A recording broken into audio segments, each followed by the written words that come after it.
Hey guys, this is Bo with Music in Minnesota, and we are here with the Sydney, Australia indie rock band, the Griswolds. This is Tim, right? Tim, that's my name. Hey Tim, so what do you do in the band? I play bass guitar and occasionally some backing vocals. You're Beware of Dog Track. That seems to be taking the forefront of the radio stations around here. That was actually the first song that Chris and Daniel wrote together. Is that correct? Yeah, that's correct. Yeah. From my understanding, it's about a friend of theirs. Yeah, I don't know if they speak to her as much anymore, but yeah, just kind of one of those things where drugs got involved, and I don't think they could be friends with her for a long time, just because it was getting out of control. And yeah, to contrast that with a happy pop song was good fun.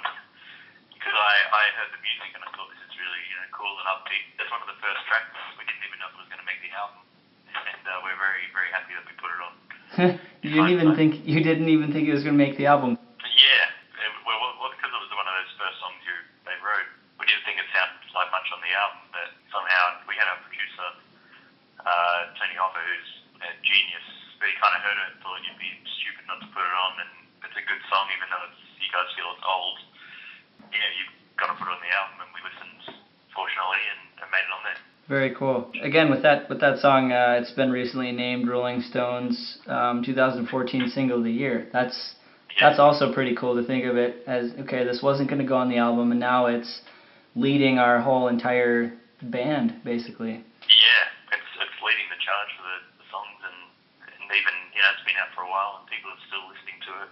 So Wind Up Records is your record label that you guys signed to, and they described your new album, the 11-track album, as a hedonistic island paradise that is an escape from all your worries. An album that will break and mend your heart and have you dancing with joy. That seems like quite an album. You guys wrote most of that album in New York, was it? Yeah, in New York, in an apartment we were staying at there. And Wind Up Records have a studio in Times Square, which we did a bit of writing there as well. So I heard it was like you guys were in Australia trying to do some writing, and that wasn't really working. You had to come up with some like 30-odd songs or so, and you only had a few. And then you went to New York, and then just things started happening. Did you have a producer that was helping you with the sound, or what was it about being in New York that actually made stuff work? I think we're away from friends and family and everything that was comfortable, and all we could really do, you couldn't really go outside. It was way too cold for Australia. So we, it just totally, we were just sat inside all day, just writing.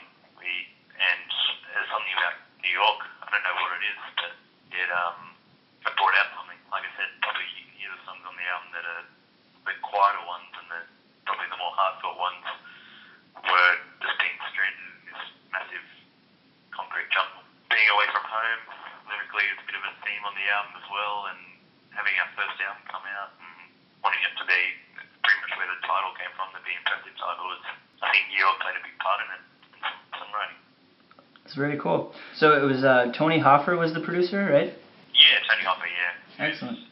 We had a list of 5 guys. He was on the top of our list, and he very fortunately said yes to wanting to work on the album, and yeah, we couldn't believe it. He's worked with, Phoenix. M83, we were big fans of that album. And Foster the People. Oh, yeah. He's got a lot of good credentials under his belt. So is he someone that you may have not been able to afford if you weren't signed by a label? Definitely, yeah. We'd have to tour our butts off and then not be able to concentrate on songwriting. So having them say yes to working with him was a massive load off, because we knew we were in good hands. Yeah, and we got in there. Unfortunately, he's a very, very funny guy. He doesn't stress. He was really nice. We recorded in Highland Park. It was really fun. That's awesome. The whole process was really fun. Yeah, he's great. He had so much cool gear in his studio that he used on, say with Phoenix, who bring elements of a lot of synths into the music. We generally use a lot of the kind of in the box kind of synth pads and things like that.